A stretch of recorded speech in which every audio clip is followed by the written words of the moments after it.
Today I learned how to can okra. So I am going to show you what I learned from watching a Deep South Homestead video. Okay, we started with 10 cups of water. We're gonna bring all this to a boil. 10 and a half cups of water. We're gonna add 2 tablespoons of kosher salt. You can use any kind of salt that's non-iodized. And 6 tablespoons of apple cider vinegar. We're gonna bring that to a rolling boil. And while we're doing that, our okra is already cut, sliced and ready to go. And our jars are warmed in the oven at 220 degrees. Now this batch is gonna fill about 3 quarts. So that's all I'm doing for now. Now that our solution is at a rolling boil, we're gonna add our cut okra.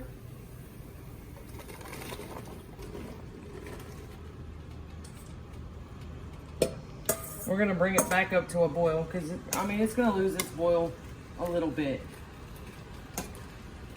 because of the temperature of the okra.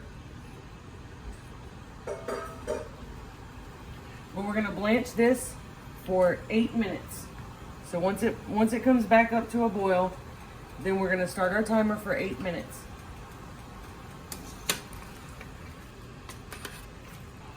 Now this is the best part of the homesteading community. I watched an 11-minute video from Deep South Homestead this morning and learned how to do this. Now that we're up to a rolling boil, I've started my 8-minute timer, so we're gonna blanch these. And that's basically all we're doing is blanching them for 8 minutes. And now these aren't gonna be pressure canned or water bath. They're just hot packed. And the vinegar and the salt helps to preserve them. Hot pack canning is not a recommended method of canning, but with this recipe, with using the salt and the vinegar solution that it's basically blanching them in a pickling brine, almost. So the acidity is good enough, but do it at your own risk. All right, our 8 minutes is done. We're gonna leave it at a rolling boil and we're gonna remove one of our jars from the oven. And I'm using a slotted spoon because I want to fill the jar as much as I can with the okra first, and then I'll use the ladle to top it off with the brine or liquid. Now this okra was picked fresh from the garden this morning.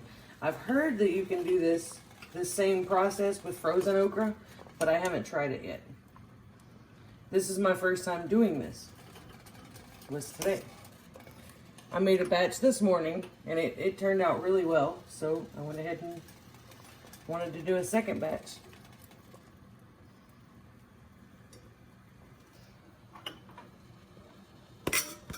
The Wanda trick, but I don't do it as good as she does.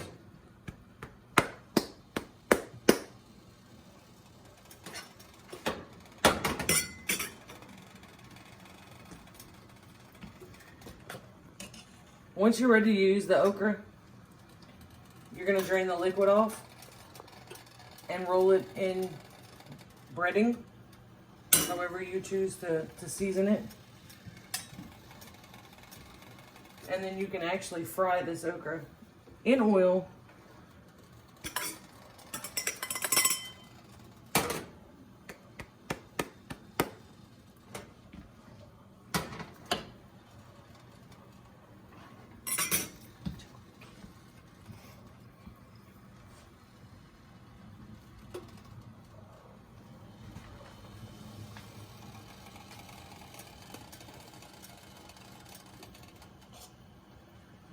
Now with most canning, you're gonna leave about an inch of head space usually. Because we're hot packing this, you can fill it all the way up to the top. I leave about 1/4 of an inch.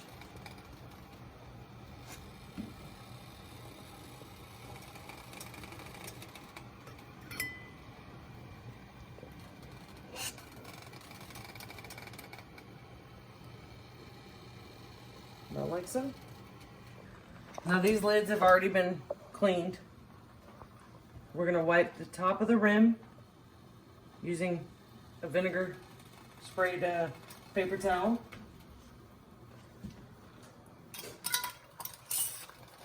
Put the lid on and tighten them down.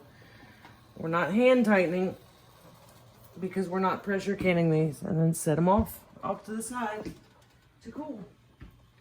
And in a few minutes, they'll start to seal.